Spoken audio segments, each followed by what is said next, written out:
bạn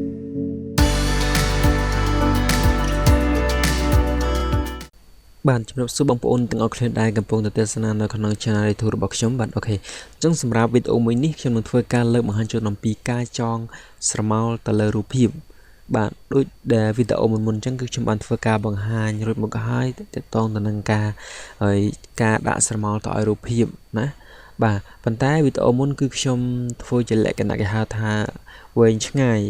បាទចឹងវាចំណាយពេលយូរនៅក្នុងការធ្វើណាប៉ុន្តែដល់វីដេអូនេះគឺខ្ញុំបង្រួមនៅពេលវេលាខ្លីហើយលឿនសម្រាប់ការ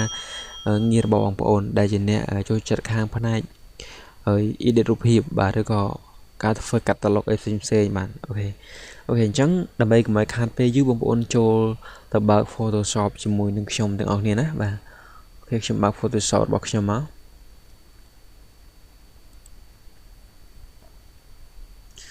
បាទបានប៉ុណ្្នឹងហើយបងប្អូនធ្វើការទៅរករូបរបស់យើងណារូបអូខេអញ្ចឹងរូបនៅក្នុងនេះគឺខ្ញុំបានធ្វើការកាត់ background ឲ្យអស់ហើយណានេះរូបនេះគឺជារូបដែលខ្ញុំបានធ្វើការកាត់នៅ background ចេញអស់ហើយអូខេអញ្ចឹងខ្ញុំធ្វើការទាញនៅរូបទាំងអស់នឹងទម្លាក់ចូលនៅក្នុង Photoshop របស់យើងមកបាទអូខេអញ្ចឹងខ្ញុំធ្វើការបង្ហាញជូនតែម្ដង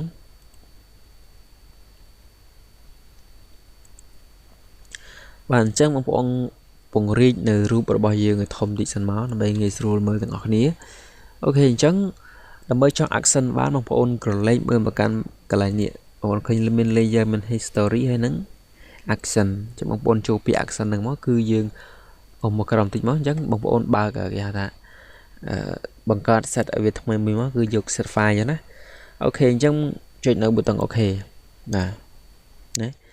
ចឹងបានប៉ុណ្្នឹងហើយបងប្អូនធ្វើការចុចនៅកន្លែងនេះ create នៅ action យើង create វាមួយមកនេះ F ទាំង12នេះគឺបងប្អូនអាចធ្វើការជ្រើសរើសយកមួយណាក៏បានដែរ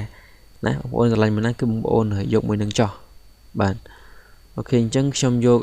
F5 អញ្ចឹងណាបាទ F5 គឺខ្ញុំចុចនៅ record អញ្ចឹងនៅពេលដែលខ្ញុំចុចពាក្យថា record កន្លែងនេះគឺវានឹងបង្ហាញនៅប៊ូតុងពណ៌ក្រហមចឹងប៊ូតុងពណ៌ក្រហមបញ្ជាក់ប្រាប់យើងថាយើងអាចធ្វើការចង accent បានហើយណាអូខេឥឡូវខ្ញុំចុចពាក្យ record មកចេញពណ៌ក្រហមឃើញទេអូខេអញ្ចឹងបានប៉ុណ្្នឹងហើយខ្ញុំចាប់បានធ្វើការបិទនៅកន្លែងនេះចោលបិទ accent របស់យើងសិនហើយបងប្អូនធ្វើការយក tool មកគូសនៅលើ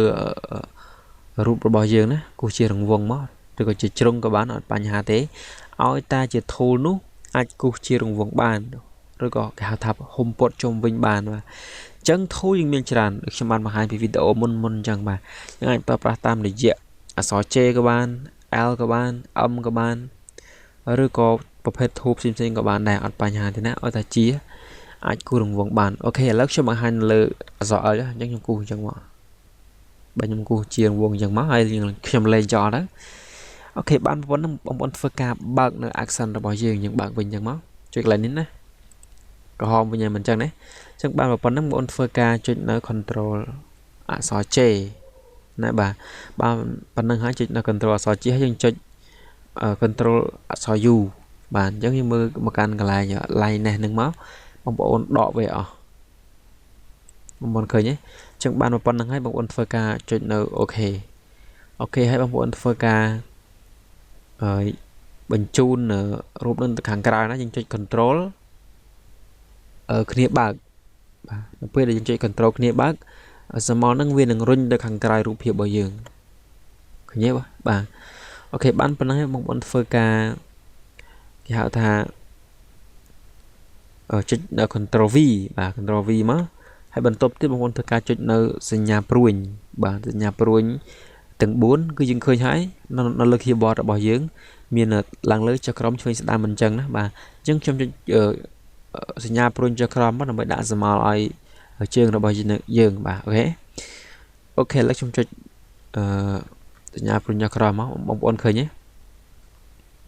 អូខេអញ្ចឹងស្រមោលរបស់យើងគឺដិតខ្លាំងមែនទែនបាទអូខេអញ្ចឹងដើម្បីឲ្យស្រាលនៅស្រមោលបានបងប្អូនធ្វើការរើសដាក់ខ្លួនឯងនេះនៅលើ keyboard បងប្អូនធ្វើការចុចនៅលើលេខ1រាងស្រាលបន្តិច លេខ 2 រៀងដិតបន្តិចលេខ 3 ដិតបន្តិច 4 5 6 7 រហូតដល់លេខ 9 គឺវាដិតកាន់តែខ្លាំងអញ្ចឹងសមរបស់យើងវាកាន់តែដើមខ្មៅអញ្ចឹងណាអញ្ចឹងជាទូទៅគឺបងប្អូនអាចធ្វើការរើខ្លួនឯងចឹងណាយើងគិតថាបណ្ណាល្មមស្អាតអញ្ចឹងខ្ញុំសម្រាប់ខ្ញុំគឺខ្ញុំយកចំនួន6លេខចុះបងប្អូនវាឃើញរៀងព្រាលទេបាទអូខេអញ្ចឹងខ្ញុំធ្វើការដាក់នៅនេះដាក់គេហៅថា filter វាបន្តិចឬក៏ដាក់ blur វាបន្តិចណាដាក់ blur បាទគេហៅ blur បងខ្ញុំបង្កើន filter មកណា blur យើងពាក្យថា box blur នេះអញ្ចឹងខ្ញុំលេងវាប្រហែល1លេខចុះណាបងប្អូនអាចលេង2 3 4 5ទៅតាមរូបភាពជាក់ស្ដែងណាតែខ្ញុំយកមួយចុះសម្រាប់ខ្ញុំហើយខ្ញុំពាក្យថាអូខេបាទអូខេបានប៉ុណ្្នឹងហើយបងប្អូនធ្វើការបិទនៅ action របស់យើងវិញដែលយើងបានចងរួចហើយបិទវិញអញ្ចឹងមកបាទបងប្អូនឃើញទេអញ្ចឹងរូបភាពរបស់យើងគឺមានការជាប់ស្រមោលបាទជាប់ស្រមោលអូខេអញ្ចឹងដើម្បីឲ្យកាន់តែច្បាស់ក៏ដូចជាដើម្បីបងប្អូនឃើញមើលទៅមានស្រមោលពិតប្រាកដមែនគឺយើងធ្វើការដាក់ background ឲ្យបាទតែដោយសាររូបភាពនេះគឺយើងមានតែរូបភាពទេ background គឺបានបាត់ហើយអញ្ចឹងយើងបញ្ចូល background មកបាទអូខេអញ្ចឹងខ្ញុំធ្វើការបង្ហាញបងប្អូនអូខេឥឡូវខ្ញុំចូលទៅ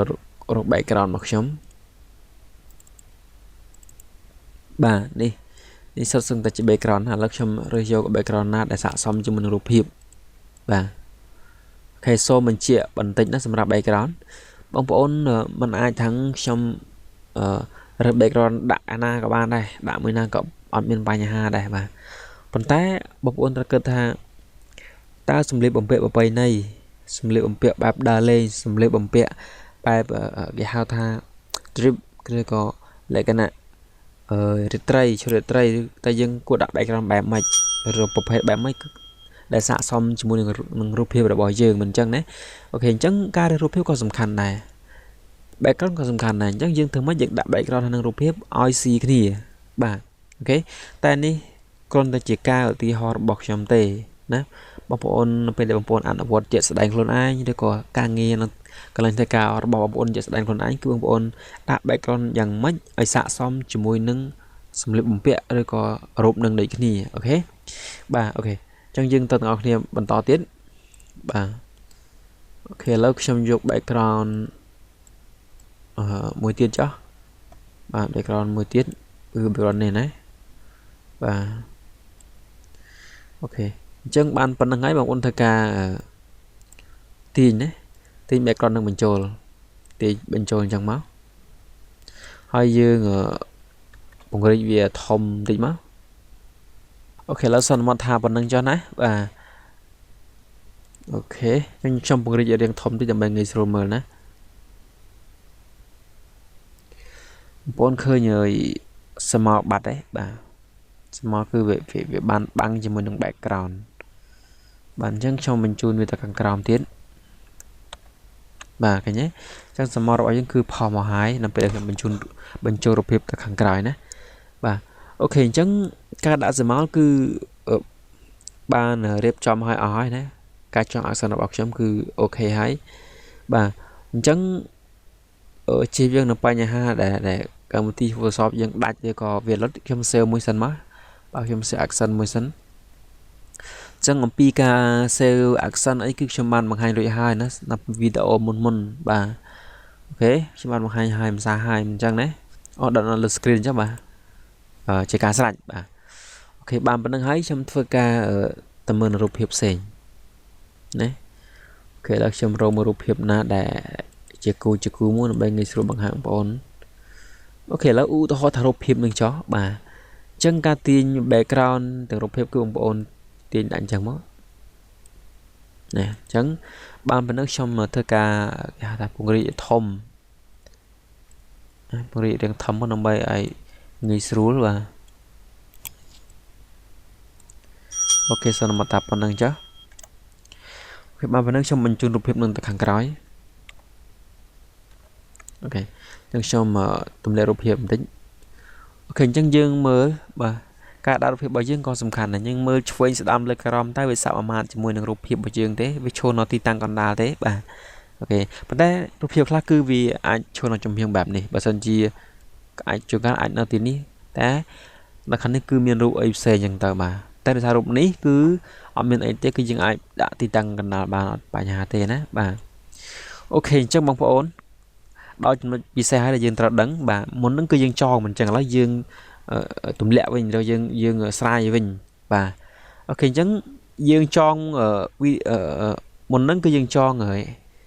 set file មិនអញ្ចឹងណាហើយយើងប្រើប្រាស់នៅ F file ដើម្បីធ្វើការគេហៅថាដាក់ស្មៅមិនអញ្ចឹងណាបាទអូខេអញ្ចឹងខ្ញុំយកអក្សរ J ម្ដងមកយើងគូសអញ្ចឹងនេះគូសចេះគូសលើរូបភាពរបស់យើងមកបានប៉ុណ្្នឹងហើយគឺបងប្អូនធ្វើការចុចនៅ F file ណានៅលើ keyboard របស់យើងចង់ F ប្រហែលគឺបងប្អូនចុចនៅលើ F ប៉ុណ្្នឹងមកឥឡូវខ្ញុំចុច F file បងប្អូនឃើញទេគឺសមកធ្លាក់មកដោយអូតូម៉ាទិកតែម្ដងវាងាយស្រួលទេបងប្អូនបាទអូខេអញ្ចឹងយើងចងគឺគោលដៅគឺធ្វើយ៉ាងម៉េចជួយពន្លឿននៅកិច្ចការរបស់យើងឲ្យកាន់តែលឿនបាទ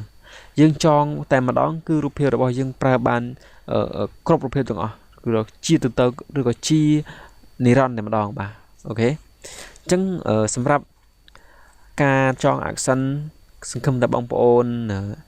យល់ក៏ដូចជាអាចធ្វើបានទាំងអស់គ្នាបាទអូខេអញ្ចឹងបើសិនជាអ្នកបងប្អូនថ្មីឬក៏អ្នកដែលចូលមកកាន់ channel ខ្ញុំថ្មីអាចធ្វើការមើលទៅបើសិនជាអត់យល់អាចធ្វើការ comment សាកសួរនៅខាងក្រោមបានបាទអូខេអញ្ចឹងសម្រាប់វីដេអូមួយនេះខ្ញុំសូមធ្វើការបញ្ចប់ត្រឹមប៉ុណ្ណឹង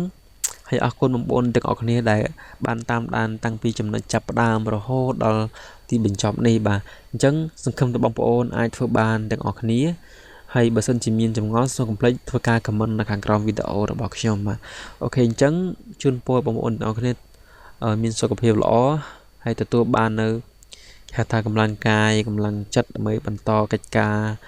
ក៏ដូចជាសម្រាប់នៅគោលដៅធំរបស់បងប្អូនបាទអូខេអញ្ចឹងបងប្អូនថ្មីដែលមិនទាន់បានចុច Subscribe សូមជួយចុច Subscribe ម្នាក់មួយផងហើយនឹងសញ្ញារូបកណ្ដឹងដើម្បីទទួលបាននៅវីដេអូថ្មីបាទអូខេអញ្ចឹងសូមអរគុណច្រើនហើយសូមគោរពលាបងប្អូនទាំងអស់គ្នាបាទ